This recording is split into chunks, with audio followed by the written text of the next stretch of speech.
obboleeyyan kiyya tiktaak irratti argamtan tiktaak guddaan dhiiraa fi dhalaan keessan amma yeroo hirriibaa isaan biraa fi amma yeroo nama keessa jiru isaaniif guyyaa hundinuu keessan tiktaak fi diimaa gurraacha osoo hin jenne assalaamu alaikum irra deebiin isin jechuu barbaada. وعليكم السلام ورحمة الله وبركاته. جاللا في خبجان فأني تجرى بركتي إسنادة كبونجا. نعم. وبعدا وابيني بحيث هنا رانتنا ستاكي خانا خيس سيني والله واحد جدا في مدمي. أنا رانتنا في سبق يا فاسد جولي سبيشالي دربكو كفيا. Birati arkamee isaanii fakkeenya ta'uun fayyaa dhugaa dubbachuudhaaf hedduun itti gammada. Maaliif obboleessa keenyaaf beelleen haa galatoomuu asirratti naaf hiree nageessuudhaaf hedduun gammade. Maaliif waan biraatti fayyaa osoo kabajaa isaaf qabuu fi kanneen saba fayyaaf qabuuf har'a dhugaa yeroo hedduu zakii لكن دالاس لكن سجل ميخان جي هجية دواتره كانوا مالو أسرتنا أركانية بجوفين أني وانخنا بركامي تماملي أسرت اللي أركامي نما كسبتي في اللي جرسيسو في ورنيتو في اللي يعني نما سوشال ميديا اللي انت بقاد بجوفين لكن موجالة لا في نمو مغتي yaada tokko tokko sirratti ibsachuu fadhuu fi yaada atummaan kunuu nama akkamii isuma kanaa umeen ilaallaa tiktaakuma kanaa nama hedduudhaafitu maqaa isaatiin banatee jira mee inni kunuu kamii innoo tiktaakii kana ni qabamu akkamii yaada jiru garte kanuma hundaafuu mee waanuma kanaa warra anummaan as bahee isaaniifis mee fakkeenyaa ta'u ani waa'ee tiktaakii fi waa'ee sooshaal miidiyaa kanallee hedduu raawwannan jiran yooniin seenee ilaalee feesbuukiin sanilleen yeroo gargaarsaa fi haalli tokko tokko onlaayinii irratti yoo wanni maxxanfamu ilaalumaaf malee nama sooshaal miidiyaatiin miti immoo warraan kana dhugaa dubbachuudhaaf tiktaakii jechuun dirree mu'asharaa jechuun baleessa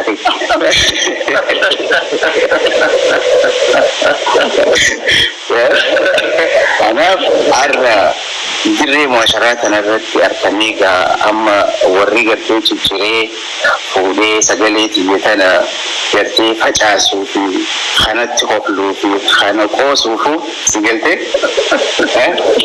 wallummaan koomadiidha jaamtu uzulliuu fi kasoonkoo fi tajaajilu fi hundi warreen tanagaa haa uwwifatanii hojjetu jechuudhaaf ani dhugaa nama shabaabaa nama gartee nama hofluu fi jaalachuu nama simachuu nama hedduu kabajaa xiqqaa guddaa osoo hin jenne dhabaa fi qabaataa osoo hin jenne kutaadhaanii fi gandaanillee nama filuumti immoo akkanatti sabaa fiyya dura taa'ee isaanii wajjin yaada tokko tokko wanna jechuun hedduu natti tola kanumaan wal qabsiisee immoo arraan tanaa bu'aa hedduu takkaan na mudatee ani waan kanallee hin beeku immoo akkuma abdiin jeettii reefu siifteetti ture waa'ee maqaa doktorummaa kana akkamii doktorummaa jennee zakii yaamnamoo akkamii yaada jiru irratti gaafii dura hogguunanii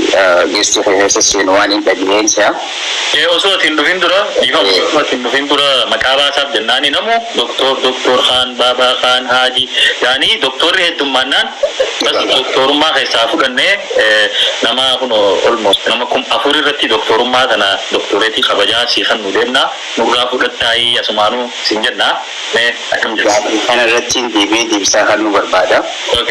Ani dhugaa dubbachuuf doktorummaa sin barbaadu waan muuxannootti hin qabne siif gartee dhugaa namni amma asirratti guubahu ijoolleen tuulamee agarra doktoreetummaa kabajaa tagarteettiin wal qoosanii fi kanuma abbaanii fi fanni kana taati namni immoo bifa biraatti gara biraattillee akka biraa hubachuu waan danda'aniif ani sanii yoo na yaamu baatan natti tola jeetti yaada dhiifamaa wajjin. Tole galatoo galatoomii zakkiin nama olii tana infeene irraa takka haganan harki keessatti zakkiin jalqaba irratti obboleessa keenya abbaa hiyyeessaa yeroo tante qaalii aarsaa gootee sagantaa tana irratti nuuf argamuu keetiif galata maqaa kiyyaa fi maqaa ummata daawwattoota kiyyaatiin galatoomsiin jechuu barbaada. Egaa daayirektii kama sagantaati seennaa gara sagantaa osoo hin seenne duratti Zakii waan jettu ni qabda. Sagantatti daayirektii seenuu deemna amma kana gaafii deebii. Dhugaa dubbachuuf nama waliin ijoollee hin jiru immoo waan na mudaterraa tasbii tanaan fidadhee galtee.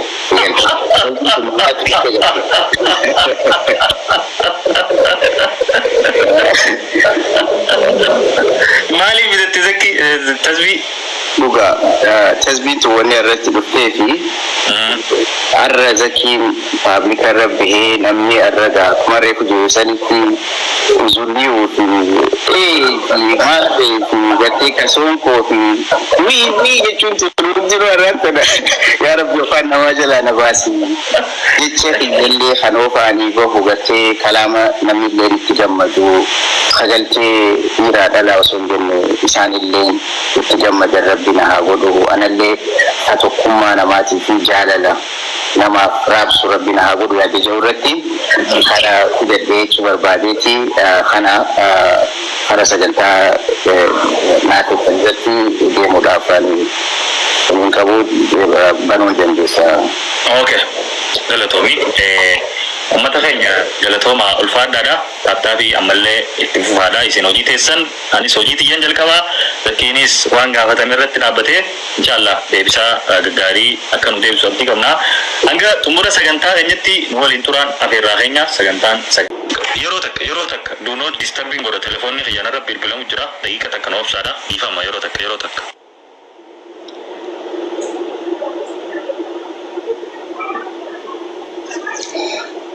Thank you Sadiq galatoma orren Zakii asmaanu ramsi lamada challenge inna kanname namni ol seen tanundi Zakii follow godhu akkan daganne kuma afrika dibba saddeet irra jira follow godhaadha tole mee jalqabarratti maqaa khanke guutuu Zakiin eenyu Zakiin eessatti dhalate sambooda biyya baqaa eessa jiraate amma hoo eessa jira Zakii maqaan kiyya Zakii Muhammad Idrisi Bikin dalat magala Haramaya ana Harargee Baha bikinin dia dekat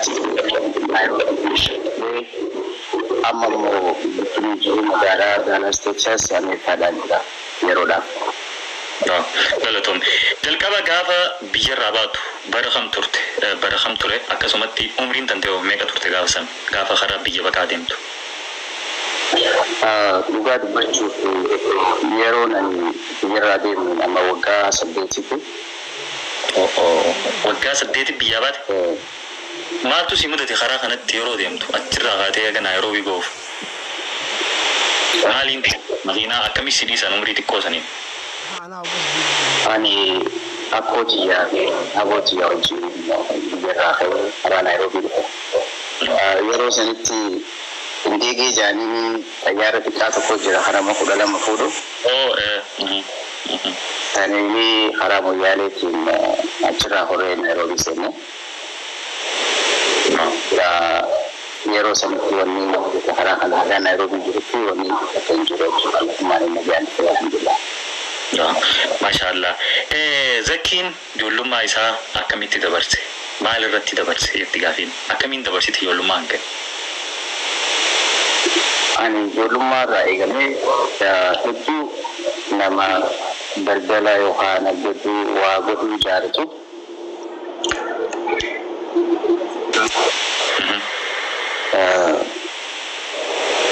jalqaba eegaan jarraabee Naayiroobiitti dhufee barnootaan eegalee Usmaan barnoota barachaa jirutti jechuunis daldala nagada gartee maaf keessa waa gurguranii fi waa bitee yaalaa erguu itti galee waan akkasiitiin eegalee daldaluma keessatti bareechuu dandeessan gabaabaa. Thank you. Sagalee jechuun jiran hordoftoonni sagalee zakkii mee sagaleen dhagahamu amma ni dhagahama. Yaa bilbila lafa wanna godhee jiranii sagalee isaan biraatti tole. Galatoom maaliif zakkii daalaasiin jiru turan hawaasni siitu baafate moo maqaa kana hawaasaatu siif baase? Zakkii daalaasiin beekamta hawaasa biratti eenyutu siif baase maqaa kana? akkuma beekamutti daalaasiin magaalaa Texas keessa jirtu. Homaatu maqaa Thank you. Amalle sagalee jirame sagaleen raakana qabeesni hojjaa soofra. Akkanatti amma sila bikka maayikii waan wayii xiqqoo sila jala keesse akka sagaleen danteessanii. Hayya. Akkana bareeddu amma sagaleen sila. Yaa abdii ati samalee nagootee bariyaa obboleessanii. Wanni beekni nama beektu jaani. Okay. Amma ni dhagahama hordoftoota mee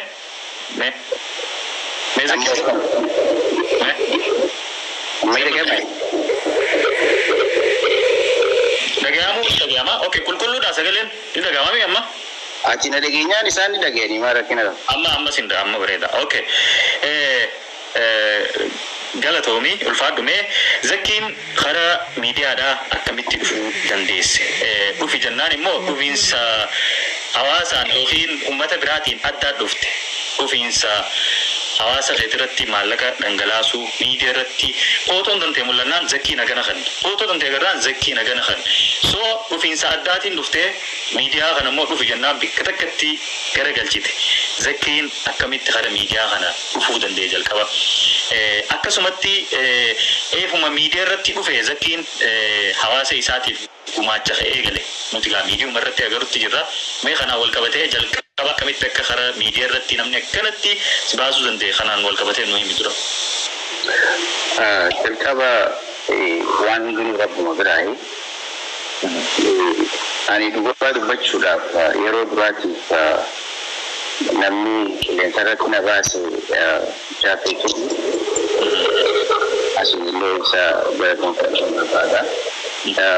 Waan paablika irra na baase osoo hin ta'in galateeffatu gartee nama tokko guyyaa tokko tola si oolee yookaan hawaasa kee biratti si baase galateeffamu waan manii as keessatti ani baasuullee barbaadeetii fi yeroo hedduu innilleen waan osoo anaaf inni osoo waliin beeyne duratti waan hedduu taliinan godhaa ture jira jechuudha osoo paablikaa irratti hin baaneen duratti jechuudha. Kan amma illee waan kana hawaasaaf fakkeenya taataa waan kana immoo si jalaan illee gartee namoota ijoollee dargaggoota akka keenyaa kunilleen barnoota irraa fudhachuu dandeenya. Abbootii qabeenyaatii fi ilmuma namaatiif ati gartee tolooltummaatti sana beekuun hedduu gaariidha jee waan anis yaada san qabuu fi bifa sooshaal miidiyaatti yoo hedduu bareedanaan jennaan seene malee ani keessa kanallee waan hin dalaguu fi waan hin godhullee asirratti baasuu fi bu'aan asirraa harkadhullee hin jiru yaadannummaan kiyya hawaasni kiyyaa fi namni keenya ilmuma namaatu itti bartee keeffataa nama kana hunda osoon addaan hin fille bikki rakkinni itti argamee fi bikki itti gargaarsatti barbaachisamutti waan natti dhagahame waan anis ilma namaa gartee dhaladheef jecha nama rakkatu haga dandeettii kiyyaatti dhumaan gargaaraa warra binaa labsachuu fi waan kanaaf seene gabaabumatti ani yeroo duraatiif Jaafari haa waan sooshaal miidiyaa irratti na baate wanni inni sitti irratti yeroo duraatiif fakkeenya namaaf ta'uu danda'a jirran na baase haadha tiyya isii quban qabne isii manaa fi makiinaa fi waan takka isii duuba godheetiin akkasii sarpiraayiz isii godhe. Surprise sanuu isaatutu deemee waan san irra na gargaaree na onneechuu ture kanaaf yommuu ansallee galateeffachuu qabu. Thank you. Galatoomii jennaan jaafee na sumaanu. Mee wagduuwwan si deebisaa jireenya kan kee keessatti dalagaan gad aantummaan ati dalaydee or wanni challenging dalaga irratti si qunnamtee dalagaan ati irraa gad aantu mana namaa taatu waan addaa waan xiqqaan ati daleetti qayaadattu keessanii jira.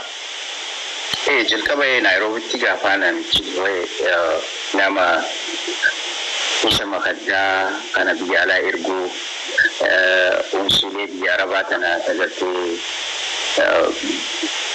gaarisaa lojjaanii ganda Somaalotaa sanii gurguramtu jira.